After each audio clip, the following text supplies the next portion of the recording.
नमस्कार विद्यार्थी मित्रांनो, आज आपला प्रश्न आहे, एका निवडणुकीत फक्त 2 उमेदवार होते. किती? 2 उमेदवार होती. एकूण मतदारापैकी 10% मतदारांनी मतदान केले नाही म्हणत आहे. आणि झालेल्या 10% मतदान अवैध ठरले. किती ठरले? अवैध 10%. विजयी उमेदवाराला वैध मतापैकी 54% मत मिळाली व तो 1620 मतांच्या फरकाने विजयी झाला. तर मतदार यादीतील एकूण मतदारांची संख्या किती होती म्हणत आहे. एकूण मतदाराची संख्या किती म्हणत आहे. सगळ्यात आधी काय, गावाची आपण एकूण संख्या किती घेऊ. गावात एकूण संख्या किती घेऊ. एकूण लोक किती घेऊ. 100 घेऊ. आणि 10% लोकांनी मतदान केले नाही. 10% लोकांनी मतदान केले नाही. आणि म्हणजे की किती होणार. 90. 100 मधून 10% मुलं केले नाही ना, तर उरले किती. 90.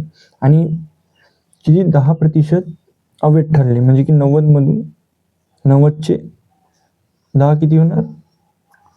9%. हे मते ठरली अवैध ठरली. 9% मते. म्हणजे की वैध किती आहेत. 81% वैध आहेत. 81% काय वैध असणार आहे. आता जिंकणाऱ्या किती मिळाले. विजयी उमेदवाराला वैध मतापैकी 54% मिळाले. 54%. आणि हारलेल्याला किती मिळाले असतील. 100 मधून 54 गेले. किती राहिले. 100 नाही, 54 गेले. किती राहिले. 46.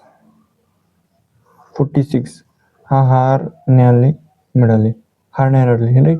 आणि दोघांपैकी फरक किती आहे. 54 मधून 46 गेले. किती राहिले. 8.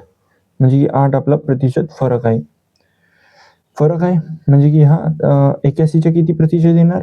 6.48. याची गरज नाहीये.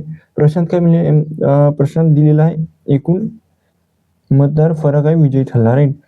1620 आपण हे किती घेऊ. फरक घेऊ. 8 आणि 100 किती येणार.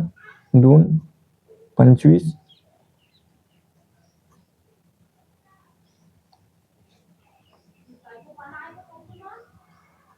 50 टोटल. राईट.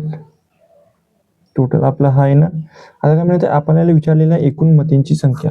एकूण मतांची संख्या आपल्याला काय मिळालेलं आहे. 8 2020 20,250 एकूण मते विचारलेले आहे.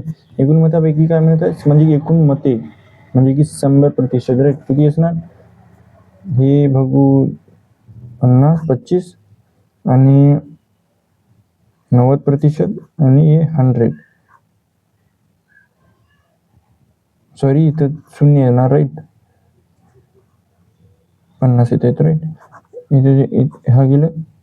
9 दोन्ही 18. 2 वाचलं. दोन्ही 18.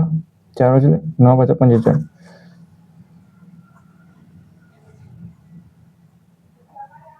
हा आपला आन्सर असणार. 22,500 आपला आन्सर असणार. राईट. जर व्हिडिओ आवडली असेल तर शेअर करा, सबस्क्राईब करा. मिळूया दुसऱ्या व्हिडिओमध्ये.